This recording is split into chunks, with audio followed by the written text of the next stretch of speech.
Comment peut-on optimiser son taux d'hormones sexuelles? Alors, alors, les hormones sexuelles, en fait, la sexualité dépend de beaucoup de paramètres, mais la principale hormone, ça dépend des neurotransmetteurs et des hormones, hein. La principale hormone, c'est la testostérone, chez l'homme et chez la femme, surtout chez la femme. Donc, si elle a un taux suffisant de testostérone, elle passera à l'acte. C'est une hormone qui fait passer à l'acte sexuel. C'est pas elle qui va donner forcément le confort sexuel ou la qualité de la relation, hein. Mais c'est une hormone qui déclenche la sexualité. Donc, si on n'a pas de testostérone, même chez la femme, on ne peut pas passer à l'acte. On a du mal à passer à l'acte. Donc, déjà, on corrige ce taux-là. La DHEA peut être une aide importante. Parce que la DHEA se convertit chez la femme beaucoup en testostérone. C'est pour ça que c'est une hormone qui redonne de la sexualité aux femmes ménopausées si elles n'en ont pas.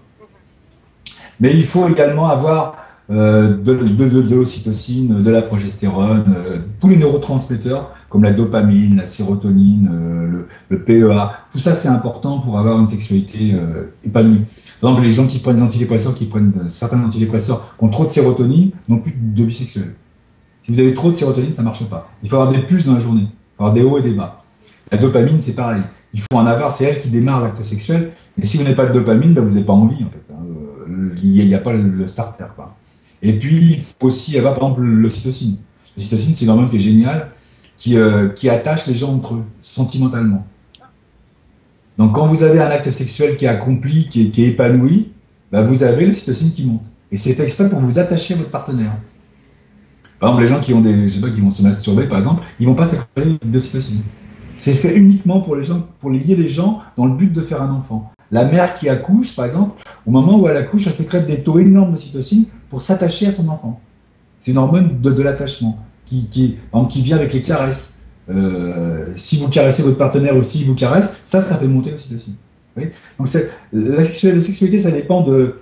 Il y a le démarrage de la sexualité, il y a l'acte en lui-même, et il y a la relation humaine épanouie qui dépend par exemple de l'ocytocine. Il faut qu'il y ait toute cette complétude pour que ça fonctionne et pour que ça soit épanoui. S'il vous manque un élément, votre sexualité elle est amoindrie, elle est peut-être mieux, mais elle n'est pas forcément de bonne qualité. On est Voilà. bien d'accord que normalement tout ça se fait naturellement. Voilà. Normalement, tout se fait naturellement, et c'est sûr qu'en vieillissant, la DHEA est un élément important. C'est quand même souvent le petit truc qui marche très bien et qui aide les gens qui en ont pas à en retrouver. Mais ça dépend aussi du partenaire, hein.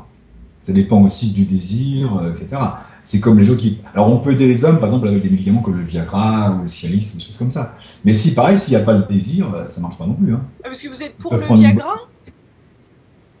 Ah ouais. Je pense que ça peut aider beaucoup d'hommes. Le problème de l'homme, c'est que quand il a une défaillance sexuelle, s'il a une foi, il a un doute sur lui-même qui est énorme. Et ce genre de thérapeutique, quand c'est donné au début, ça redonne confiance à l'homme et en fait il repart. Ça lui enlève ses angoisses et c'est fini. L'angoisse est l'ennemi de la sexualité. Si vous êtes stressé, vous n'avez pas envie de sexe, hein. Ça c'est absolument évident. Si vous avez une journée mortellement stressante à 8 heures du soir et que vous allez au lit avec votre partenaire à 9 heures, ça ne marchera pas, hein. Il va falloir 1 heure ou deux pour démarrer parce que vous êtes trop stressé. Ouais. Ben justement, le Viagra, ça enlève en partie le stress, que ça redonne confiance à l'homme. Et c'est souvent une aide. Des fois, ils arrêtent au bout de 3 mois, hein. Et ça redémarre. Ça leur redonne un optimisme naturel en eux, et ils ont confiance, ils reprennent confiance dans leur sexualité, et ils redémarrent. Voilà. Les femmes n'ont pas besoin de ça. Parce que les femmes, en fait, il leur suffit de. Elles ont suffit un acte sexuel qui est plus long, qui est plus lent, donc c'est beaucoup plus sur les caresses, des choses comme ça. C'est pas pareil. Mais Comme, on pourrait en prendre de trop tout ça ou en avoir ah oui, besoin il après. faut Il faut pas faire attention, il abuser. faut que ça soit suivi. Il faut que ce soit suivi, c'est pas la par exemple, les gens qui prennent du Viagra tous les jours, c'est pas bon, hein.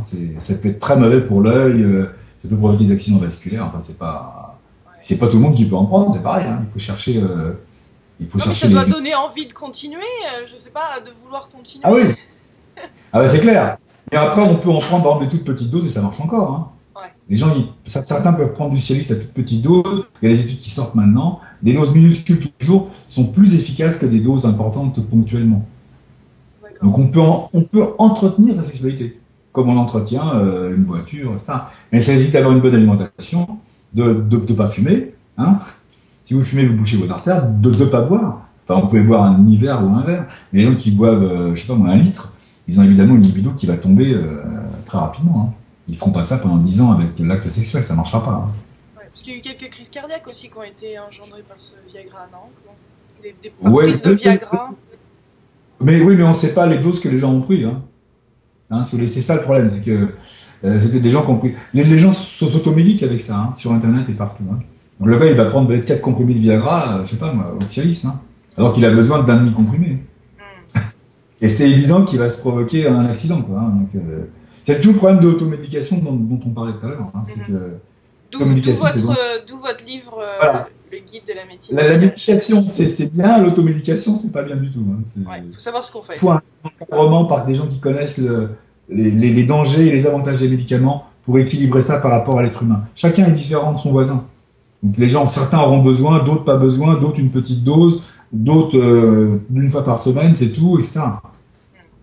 Et c'est au médecin d'essayer d'apprécier avec son patient pour avoir le meilleur rendement possible. Et l'automédication, c'est franchement dangereux.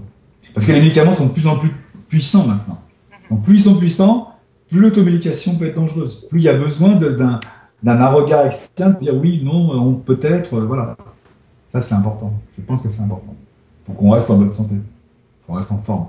Mais on peut rester en forme maintenant. On a plein d'éléments pour être vraiment bien si on veut. Et ralentir le vieillissement. Et ralentir le vieillissement, tout à fait. Merci.